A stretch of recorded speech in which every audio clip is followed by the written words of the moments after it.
नमस्कार किसान साथियों, SRJ फार्मिंग चैनल पे आप सभी का स्वागत है। किसान भाइयों, आज की वीडियो में हम जानेंगे धान की फसल में हमें 40 से 50 दिन की अवस्था में क्या करना चाहिए। जब आपकी धान की फसल 40 से 50 दिन की हो जाती है तो उस समय कौन कौन से कार्य, कौन कौन सी चीज़ें आपको अपने धान के खेत में करनी होती है, इसकी देखभाल कैसे करनी चाहिए, संपूर्ण जानकारी आज की इस वीडियो में हम आपको देने वाले हैं।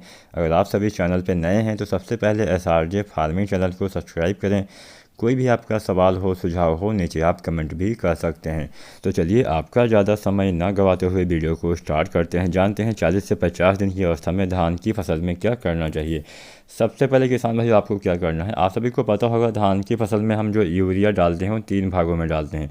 पहली बार धान की फसल में यूरिया खाद का इस्तेमाल रोपाई के समय या फिर 1 सप्ताह के अंदर करना चाहिए। दोबारा से इसका इस्तेमाल लगभग 25 दिन के आसपास होना चाहिए और तीसरी बार इसका इस्तेमाल 40 दिन के बाद करना चाहिए। तो 40, 45 या फिर 50 दिन की अवस्था में आपको जो दानेदार यूरिया आती है इसकी पूर्ति अवश्य करनी होती है। इसकी कमी रह जाती है तो पौधे की बढ़वार बाधित होती है, पौधे में विकास अच्छे से नहीं हो पाता, जिससे बालियाँ अच्छी नहीं आती हैं, दाने का भराव सही से नहीं होता है, मतलब पौधे का विकास बाधित हो जाता है, पौधे में पीलापन भी आ जाता है। तो नाइट्रोजन की पूर्ति के लिए यूरिया आपको 3 भागों में देना होता है और 40 से 50 दिन पे भी आपको यूरिया खाद का इस्तेमाल करना चाहिए। अगर हम जानें कितनी मात्रा में हमें इस्तेमाल करना चाहिए तो लगभग 40 से 50 दिन की अवस्था में 30 से 40 केजी मात्रा प्रति एकड़ की दर से आपको यूज़ करना होता है। जो हमारी किस्में थोड़ा सा कम समय में तैयार होती हैं उसमें आपको 30 केजी डालना चाहिए और जो किस्में थोड़ा सा देर में तैयार होती हैं उसमें आपको 40 केजी यूरिया प्रति एकड़ के हिसाब से आपको यूज़ करना होता है। इतनी मात्रा किसान भाइयों पर्याप्त होती है। इसके साथ साथ किसान भाइयों जब आप यूरिया खाद का इस्तेमाल करें तो इस अवस्था में यानी 40 से 50 दिन की अवस्था में आपको पोटास खाद की भी पूर्ति कर देनी चाहिए। धान की फसल में पोटास खाद भी आपको 2 भागों में देना होता है। पहली बार धान की रोपाई के समय या फिर 1 सप्ताह के अंदर और दोबारा से इसका इस्तेमाल किसान भाइयों जब आपकी धान की फसल 40 से 50 दिन की होती है उस बीच में आपको करना चाहिए। इस समय इस्तेमाल करने से बेहतर लाभ मिलने वाला है। तो जो पोटास आता है MOP पोटास 60% वाला 0060 उसको आपको लेना होता है। तो पोटास की यहाँ पे 15 से 20 केजी मात्रा प्रति एकड़ की दर से आपको मिट्टी में देना होता है। तो जो यूरिया और पोटास है आसानी से आप लगभग 40 से 45 या 50 दिन पे यूज़ करते हैं तो अच्छा लाभ मिलेगा। पोटास की 15 से 20 केजी मात्रा आपको 15 केजी मात्रा आपको कम दिनों में तैयार होने वाली किस्मों में डालना है और 20 केजी मात्रा आपको ज़्यादा दिनों में तैयार होने वाली हाइब्रिड धान की किस्मों में प्रयोग करना चाहिए। तो ये तो हमने 2 खादें जान ली कि हमें इसका इस्तेमाल 40 से 50 दिन की अवस्था में करना है।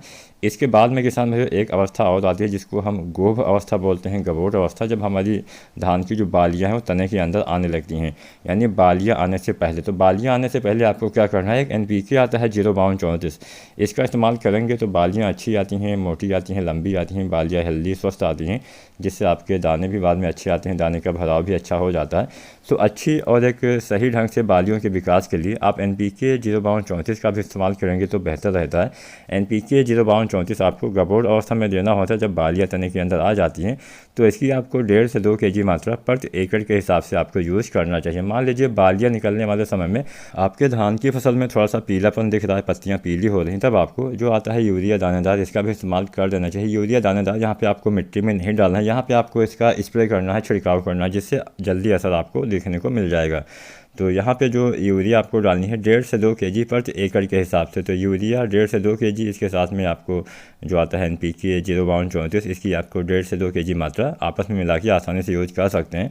और किसान भाइयों इसी खाद के साथ में आप बोरोन का भी इस्तेमाल कर सकते हैं। जो बोरोन आता है 20% वाला, अगर आप इसका इस्तेमाल करते हैं तो पोलिनेशन अच्छे से होता है, परागण अच्छे से होता है, जिससे सारे आपके दाने का भराव अच्छे से हो पाता है। कई बार हमारे बहुत सारे दाने खाली रह जाते हैं जिसमें मतलब बालियाँ तो अच्छी आती हैं लेकिन दाने का भराव नहीं हो पाता है। तो दाने के अच्छे भराव के लिए आपको बोरोन जो आता है 20% वाला, इसकी आपको लगभग 100 से 150 ग्राम मात्रा प्रति एकड़ की दर से देना चाहिए। इसके देने से बेहतर लाभ मिलेगा। तो 3 चीज़ें आपको गबोट अवस्था में डालनी है। पहला डालना है 05234, दूसरा डालना है बोरोन 20% वाला और तीसरा डालना है, अगर आपको नाइट्रोजन की कमी दिख रही है तो यूरिया 1.5 से 2 केजी प्रति एकड़ के हिसाब से यूज़ करेंगे तो बेहतर लाभ आपको मिल पाएगा। अच्छी बालियाँ आएंगी, अच्छे दाने आएंगे, जिससे अच्छा और ज़्यादा उत्पादन किसान भाइयों आपको मिल पाएगा। अगर आज की जानकारी आप सभी को पसंद आई हो, वीडियो को लाइक करें। कोई भी सवाल हो, सुझाव हो, नीचे आप कमेंट भी कर सकते हैं। वीडियो देखने के लिए बहुत बहुत धन्यवाद।